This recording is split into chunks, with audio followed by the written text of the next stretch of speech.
kalimatnya, kalimat talbiyah itu labbaik Allahumma labbaik dan seterusnya itu kan. Saya datang ke hadirat. Padahal kan Allah itu bukan di sana, bukan di Ka'bah itu. Di sini juga kan kita harus bisa ketemu Gusti Allah juga. Tapi kenapa kemudian dadak harus ke sana gitu kan? Apakah kemudian dengan haji Islam kita sempurna? Ya tentu tidak gitu ya. Mungkin penjelasannya ya sederhananya seperti yang disampaikan Pak Ketua tadi kan jawabannya bukan sempurna Islamnya kira-kira, tapi sempurna rukunnya. Jadi kalau rukun Islam itu 5, ya berarti kalau dengan haji sudah terpenuhi semuanya. Karena kalau kita kan biasanya cuma 4 saja toh. Syahadat ya sudah, apalagi sholat ya selalu gitu ya. Terus zakat, sedekah, infak, ya cuma satu yang hampir semua kita kecuali 1-2 orang itu yang belum pernah melakukannya, kan haji. Karena memang ada syarat, banyak syarat lah yang harus kita penuhi, sehingga kita belum sempurna dalam artian belum bisa memenuhi rukun yang kelima itu. Tapi bukan berarti kemudian kalau misalnya sampai mati kita nggak haji, terus Islam kita nggak sempurna, ya nggak juga. Karena kesempurnaan itu bukan terutama pada urusan-urusan lahiriah gitu ya. Jadi bukan menjadi tolak ukur kesempurnaan seseorang haji itu. Bukan saya tidak menghargai Pak Muskanan yang sudah haji. Insya Allah Pak Muskanan lebih afdal ketimbang saya karena sudah memenuhi 5 rukun Islam keseluruhannya gitu ya. Ya, nah ini yang saya mau cerita. Jadi sebenarnya di Indonesia itu kan boleh dikata satu-satunya dalam sejarah itu yang menggunakan status haji itu ya. Di negara-negara lain itu nggak ada haji. Ya baru belakangan lah di Singapura, di Malaysia, di beberapa negara Asia Tenggara itu menggunakan status haji itu sebagai seperti apa ya, titel akademis gitu ya. Jadi orang kalau sudah haji itu kemudian tiba-tiba dapat titel di depannya H gitu ya, haji dan hajah itu.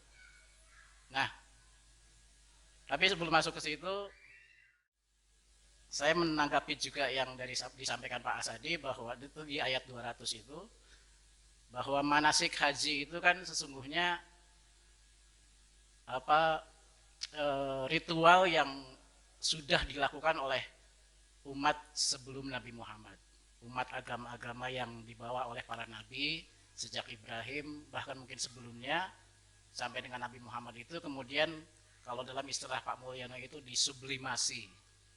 Jadi ritualnya sama, lempar jumrohnya sama, keliling Ka'bahnya sama, apa itu?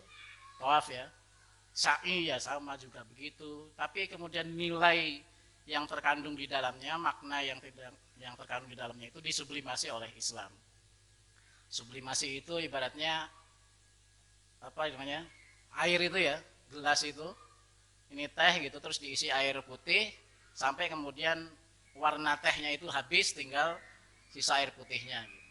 Artinya nilai katakanlah kotoran yang ada di dalam gelas itu setelah disublimasi diisi air putih yang jernih itu kemudian hilang semuanya, yang tersisa tinggal air jernihnya gitu. Dimurnikan lah, purifikasi selanjutnya. Jadi ketika manasik itu dilakukan, kalau misalnya zamannya jahiliyah itu orang tawaf dengan tanpa baju sama sekali gitu ya, telanjang. Lalu zamannya Nabi ya seperti telanjang juga, cuma kemudian tetap ada lapisan untuk menutup auratnya karena ada syariat menutup aurat, sehingga kemudian pakai pakaian ihram itu. Tapi kan juga pakaian ihram itu bukan hanya sekedar hanya untuk menutupi aurat, ada makna yang sangat dalam di situ. Ketelanjangan itu dimaknai secara rohaniah bahwa manusia itu di hadapan Tuhan itu tidak bisa membawa apa-apa, harta benda dan keseluruhannya itu sudah hilang sirna. Dunia itu harus ditanggalkan, harus ditinggalkan. Jadi manusia yang suci, yang haram, yang muhrim, orang yang suci di hadapan Tuhan tanpa apapun gitu ya. Bahwa ada sehelai kain itu semata-mata hanya untuk syarat lahiriah bahwa umat Islam itu harus menutupi auratnya gitu. Tapi maknanya kan kemudian jadi jauh lebih bernilai ketimbang sekedar telanjang secara lahiriah gitu. Lalu kemudian sa'i yang lari-lari itu ada makna sejarahnya. Kalau tidak ada simbol bagaimana jihadnya Siti Hajar dan juga ikhtiarnya Ismail yang diceritakan dalam prosesi sa'i itu, maka sa'i itu lari-lari itu menjadi hambar. Lalu kemudian juga lempar jumroh dan seterusnya itu semuanya kan mengandung makna-makna atau nilai-nilai yang sama sekali baru di dalam Islam itu. Maka kemudian ayat 200 ini kan berkaitan juga dengan ayat di surat Al-Baqarah juga ayat 106 itu tentang nasih mansuh itu ya. Manansah min ayatin au nunsiha na'ti bi khairim minha au mithliha. Jadi ayat-ayat yang dihapus oleh Tuhan di dalam kitab-kitab sebelumnya atau di dalam ajaran-ajaran sebelumnya itu diganti dengan ayat-ayat yang lebih baik dari itu atau sama dengan itu. Kan ayat ini sering disalahpahami nasih mansuh itu terjadi pada ayat-ayat Quran, antara satu ayat Quran dengan ayat Quran yang lain. Tapi Muhammad Ali kan menafsirkan ayat ini berkenaan dengan kitab suci sebelumnya atau syariat sebelumnya. Dalam arti bahwa syariat yang sudah ada, yang diwariskan oleh para nabi sebelumnya itu, termasuk dalam hal ini haji, itu yang sudah rusak diganti, disublimasi, yang masih terpelihara kebenarannya dilestarikan gitu. Sehingga kemudian sesungguhnya ibadah di dalam Islam itu, ya haji, ya semua rukun Islam itu bukan perkara yang sama sekali baru, tapi adalah perkara yang sudah dilakukan oleh para nabi sebelumnya.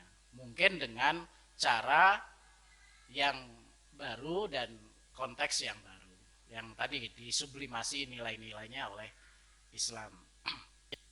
Lalu yang kedua, yang ini saya sampaikan berkaitan dengan bekal tadi yang beberapa disinggung oleh kita semuanya. Sesungguhnya kan kalau kita menilik pada ayat di 196 ini, bekal yang dimaksud di ayat itu bukan terutama bekal material. Kemampuan manusia untuk berhaji itu, umat Islam berhaji itu bukan dalam konteks material. Karena kalau begitu, ya enak sekali orang Arab sana ya. Mereka tanpa bekal, mungkin tanpa bekal sama sekali pun juga sudah bisa haji tiap hari gitu ya. Cuma faktanya setiap kali umat Islam itu melaksanakan ibadah haji, konon kabarnya justru orang Mekah, orang sekitaran Mekah itu malah wisata ke Eropa, kemana-mana itu. Jadi orang Indonesia, orang dari Asia Tenggara, dari Eropa datang ke Mekah untuk berhaji. Orang sana sendiri malah hijrah, menghindari kerumunan, kemudian berwisata ke berbagai pelosok negeri. Jadi rekreasi malah gitu ya. Nah, jadi kalau terutama soal bakal material itu memang bukan itu. Karena kemudian kan ayat itu bicara soal bahwa bekal yang terbaik itu adalah takwa itu. Jadi kesungguhan untuk menunaikan ibadah haji itu. Tentu bukan dalam hal-hal yang sifatnya lahiriah tadi. Artinya kesiapan mental, spiritual itu harus menjadi bekal yang utama. Bahwa saya itu beribadah haji, tadi dengan katakanlah kalau bahasa sofistiknya Pak Usman tadi itu, ya sungguh-sungguh menyiapkan jiwanya itu, jiwa yang memang ingin berdekat-dekat dengan Allah itu. Makanya kan kalimatnya, kalimat talbiyah itu labbaik Allahumma labbaik dan seterusnya itu kan. Saya datang ke hadirat. Padahal kan Allah itu bukan di sana, bukan di Ka'bah. Di sini juga kan kita harus bisa ketemu Gusti Allah juga. Tapi kenapa kemudian dadak harus ke sana gitu kan? Kan lebih sebagai conditioning mental spiritual kita. Memang kita itu berangkat menuju Allah, bukan berangkat menuju Ka'bah yang batu hitam itu, bukan itu, tapi ke Allahnya itu. Sehingga kalau nanti dimaknai sofistik, ya tadi kayak Pak Usman, aku tidak haji tapi hatiku sudah haji, terus akhirnya sampai mati nggak haji gitu ya. Tapi bukan begitu kan maksudnya Pak Usman tadi kan dibilang ya ojoming ngomong soal hakikat, tapi syariat kan juga harus dilakoni. Podo kayak wong Jawa gitu kan, ada yang bilang, piye kok sampean ora salat? Wah, aku ora salat kok. Iku ora mengurusan lahir ya, aku ki wis salat ning atiku gitu kan gitu. Engko jadi clear ya. Maka tadi benar Pak Usman itu ya syariat ya penting, hakikat juga penting.